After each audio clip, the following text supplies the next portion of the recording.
আসসালামু আলাইকুম everyone, welcome back to my channel. মুস্কানের রান্নাঘরে সবাইকে স্বাগতম জানাচ্ছি আজকের এই রেসিপিটি দেখার জন্য।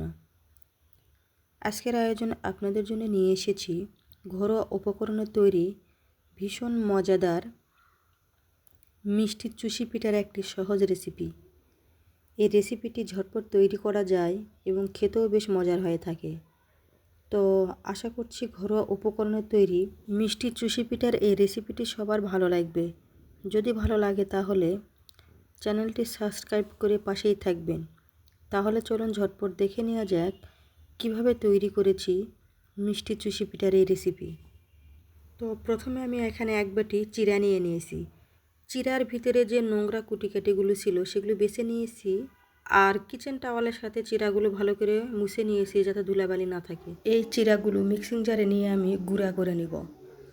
খুব বেশি মিহি গুঁড়া করার প্রয়োজন নেই, একটু দানা দানা থাকলেও সমস্যা হবে না। তো অফ ক্যামেরায় দেখুন আমি এগুলো গুঁড়া করে নিয়েছি। তো চিড়াগুলো গুঁড়া করার পরে দেখুন আমার এক বাটি হয়েছে। তো এই বাটির মাপ দিয়ে অন্যান্য উপকরণ আমি দিয়ে দিব, তাই অন্য বাটিতে আমি এই চিড়ার গুঁড়াগুলো ঢেলে রাখলাম।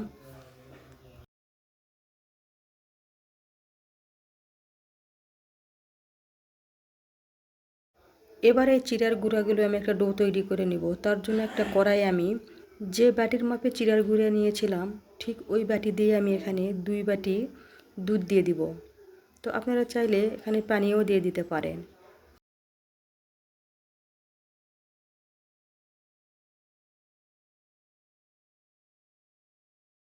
এবার স্বাদ মতো লবণ দিয়ে দিব। দিয়ে দুধ যখন বলক উঠে আসবে তখন এখানে আমি চিড়ার গুঁড়াগুলো দিয়ে একটা পারফেক্ট ডো তৈরি করে নিব।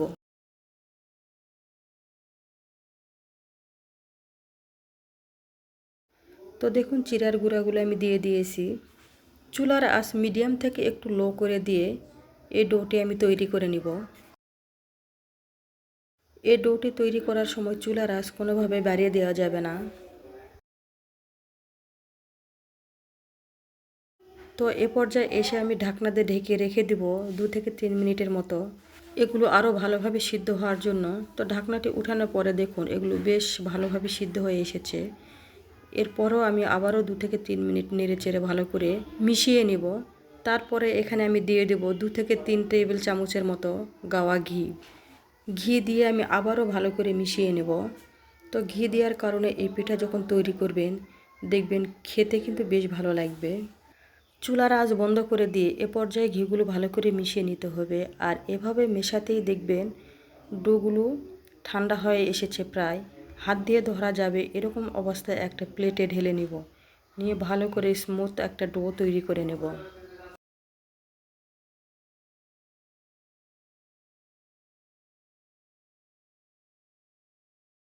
এবার এগুলো ভালো করে হাত দিয়ে মুথে নিতে হবে। এমনভাবে মুথে নিতে হবে যাতে কোনো রকম গুটি গুটি বা দোলা দোলা ভাব না থাকে। স্মুথভাবে মুথে নিতে হবে।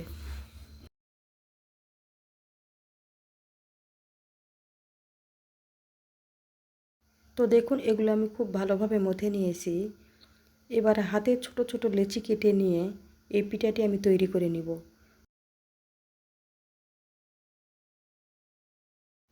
হাতের তালুতে নিয়ে এইভাবে আমি পিঠাটি তৈরি করে নেব।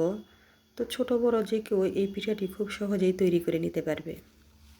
তো দেখুন এই পিঠাটি তৈরি করার সময় হাতে লেগেও যাচ্ছে না বা শুকনো চাউলের গুঁড়ি নিয়ে আরও প্রয়োজন হচ্ছে না, খুবই সহজভাবে এই পিঠাটি তৈরি করে নেওয়া যাচ্ছে।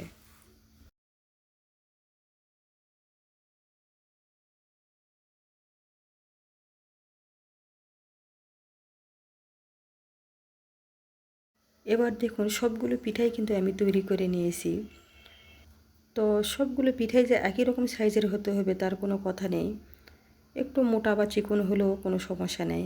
তো একটা কড়াই আমি তেল গরম বসিয়ে দিয়েছিলাম। তেলটা গরম হয়েছে কিনা সেটি বোঝার জন্য আমি একটা পিঠা ছেড়ে চেক করে নিলাম। তারপরে আমি পিঠা অল্প করে দিয়ে ভেজে নিচ্ছি। তো পিঠাগুলো দিয়ে প্রায় 2 মিনিটের মতো অপেক্ষা করার পরে আমি পিঠাগুলো উল্টিয়ে দিচ্ছি। তা না হলে দেখবেন যে পিঠাগুলো ভেঙে যাবে বা গুঁড়ি গুঁড়ি হয়ে যাবে। তো এইভাবে সবগুলো পিঠাই আমি ভালো করে ভেজে নেব। একদম গোল্ডেন ব্রাউন কালার হয়ে আসা পর্যন্ত এই পিঠাগুলো আমি ভেজে নিব। তারপরে দেখুন আমি তেল ছেড়ে উঠিয়ে নিচ্ছি।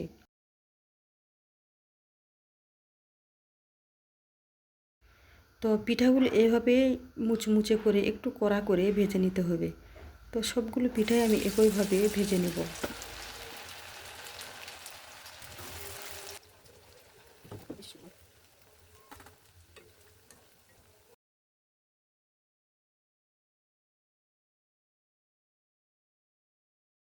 পিঠাগুলো ভেজে নিতে কিন্তু একটু সময় লেগে যাবে, তাই একটু সময় নিয়ে পিঠাগুলো বেশ মুচমুচে করে ভেজে নিতে হবে।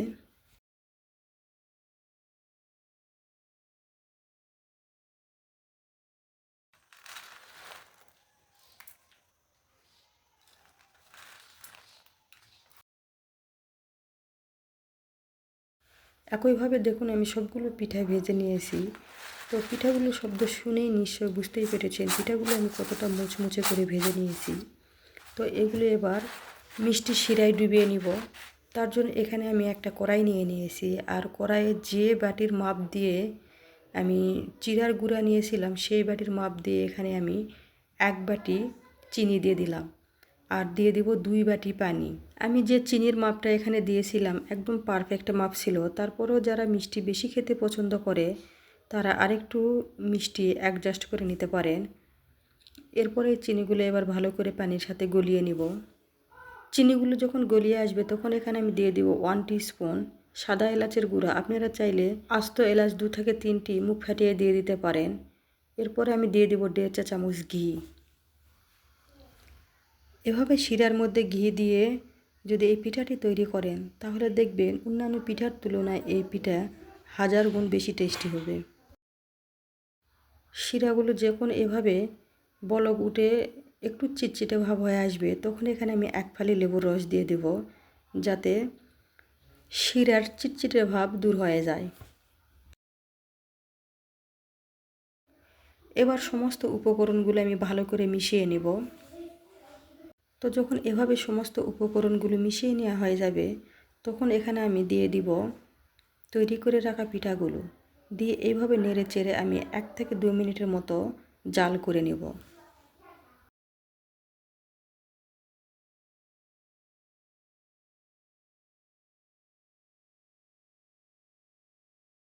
এবার এ পর্যায়ে এসে চুলার আঁচ বন্ধ করে দিয়ে ঢাকনা দিয়ে ঢেকে প্রায় 1 থেকে 1.5 ঘন্টা রেখে দেব।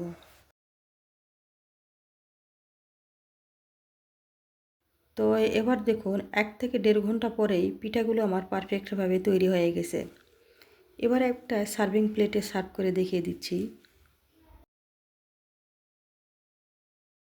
তো এই চিড়ার চুষি পিঠাগুলো এতটাই তুলার মতো নরম তুলতুলে হয়েছে, একটা চামচ দিয়ে উঠিয়ে নিতেই ভেঙে যাচ্ছে।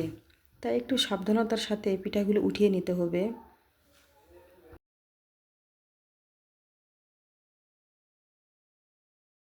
পিঠাগুলো যখনই উঠিয়ে নেওয়া হয়ে যাবে তখন চেরি ফল ছোট ছোট কুচি কুচি করে কেটে উপর থেকে এভাবে দিয়ে দিব, আর সামান্য পরিমাণে গুঁড়ো দুধ এভাবে উপর থেকে দিয়ে দিব।